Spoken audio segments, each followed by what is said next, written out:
Hello बच्चों, so let's read this question. So the question says compare and contrast the advantages and disadvantages of the production of the genetically modified crops.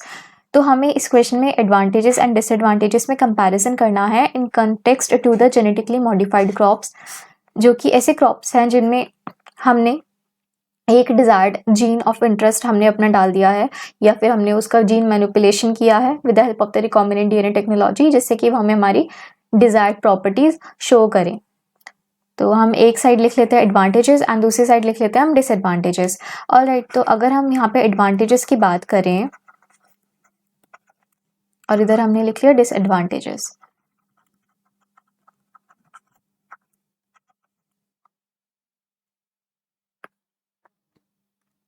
तो advantages का जो first point है that could be pest resistant crops, pest resistant crops, for example BT cotton, BT corn,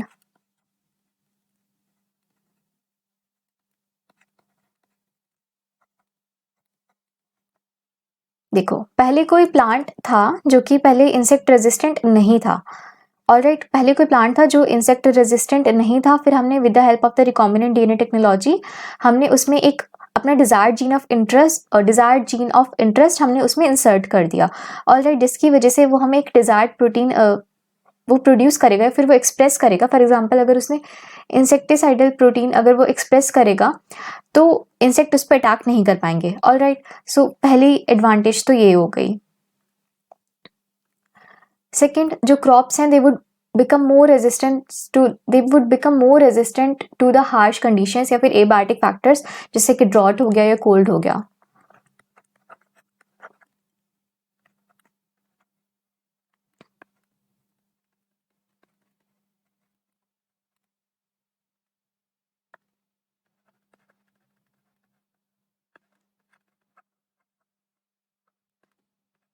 for example drought and cold.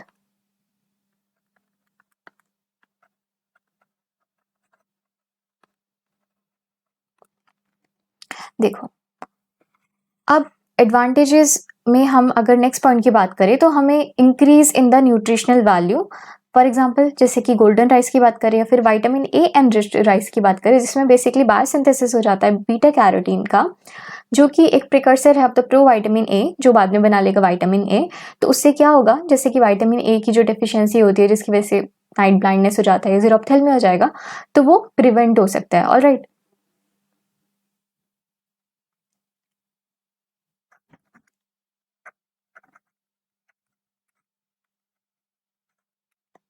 increase in the nutritional value,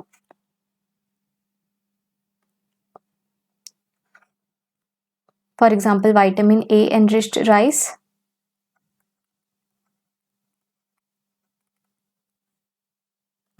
या फिर हम बोल देते हैं गोल्डन राइस, क्योंकि थोड़े येलोइश होते हैं।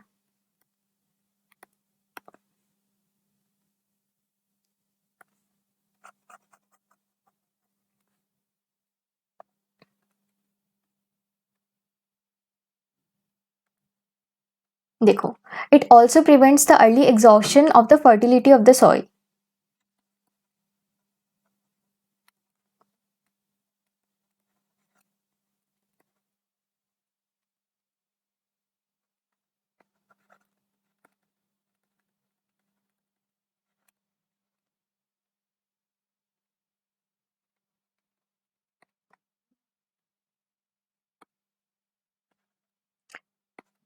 बिकॉज ये क्या कर रहा है, ये इंक्रीज कर रहा है mineral absorption efficiency.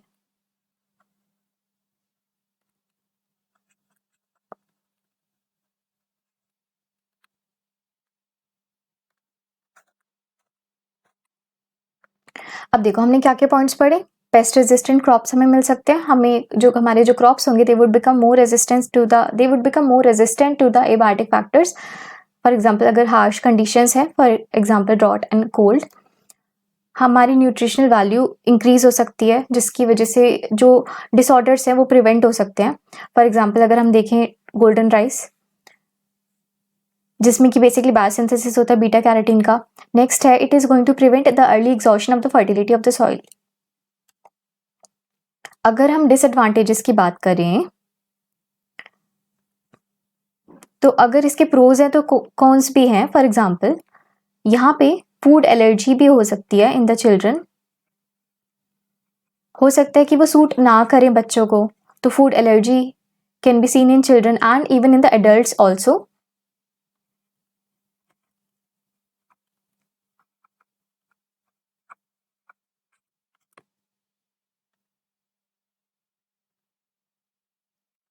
Second point हम बोल सकते हैं कि there would be a growth of the super weeds, इसके हाईली चांसेस हैं कि there would be the growth of the super weeds and though super weeds are the nuisance plants, जो कि हम बोल सकते हैं resistant because they are resistant to the 2 or more herbicides। सो हम बोल सकते हैं growth of the super weeds.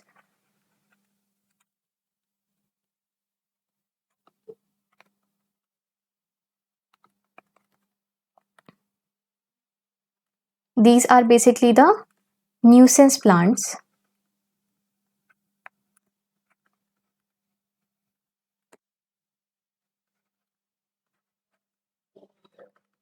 that are resistant to 2 or more herbicide। देखो बच्चों, ये दोनों डिसएडवांटेजेस के बाद भी हमारे पास और भी डिसएडवांटेजेस हैं। फॉर एग्जांपल कुछ जेनेटिकली मॉडिफाइड क्रॉप्स ऐसे भी होते हैं विच कोड फॉर द और विच पोजेस द एंटीबायोटिक प्रॉपर्टीज, और अगर एंटीबायोटिक्स बिना बात के कंज्यूम किए जा रहे हो तो रेजिस्टेंस तो डेवलप होगा ही होगा। So some genetically modified crops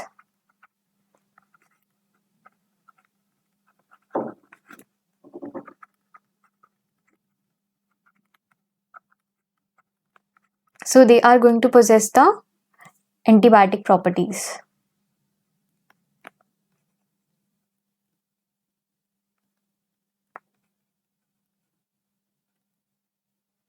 which may lead to the antibiotic resistance।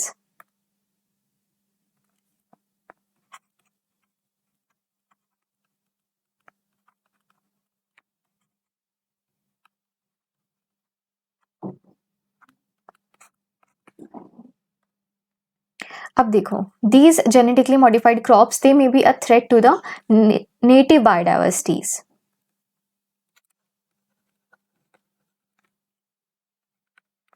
threat to the native biodiversities।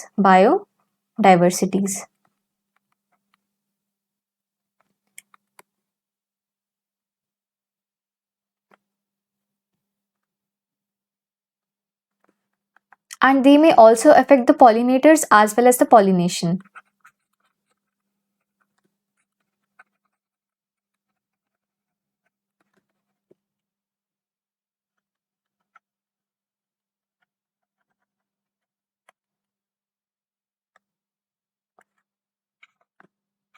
अब वो कैसे? फॉर एग्जाम्पल हमारे पास एक पोलन ग्रेन है, हमारे पास एक प्लांट है, वहां पे जो पोलन ग्रेन है फॉर एग्जाम्पल वो कोड कर रही है कोई भी इंसेक्टिसाइडल प्रोटीन, ठीक है, उसका कोई जीन है that is coding for the insecticidal protein. अब क्या होगा, हम बोल सकते हैं फॉर एग्जाम्पल कोई इंसेक्ट है या फिर कोई हनी बी आई, तो जब वो कंज्यूम कर लेगी तो फिर क्या होगा, तो हो सकता है कि ये जो हमारा प्रोटीन है वो उस इंसेक्ट को टारगेट कर दे, और जब वो टारगेट करेगा तो फॉर एग्जांपल जैसे कि अगर हम बैसिलस थुरिनजेंसिस की बात करें तो वो जो लार्वे हैं उनके गट में जाके वो एक्टिव हो जाता है, जो प्रोटॉक्सिन है वो एक्टिव टॉक्सिन हो जाती है, उसके बाद में फिर वो surface of the epithelial cells के साथ बाइंड करके पोर्स क्रिएट करती है, फिर स्वेलिंग हो जाती है ऑस्मोसिस की वजह से, फिर cell lysis and finally the death. So it may affect the pollinators as well as the pollination. For example अगर हम हनी बीज देख लें एग्जाम्पल,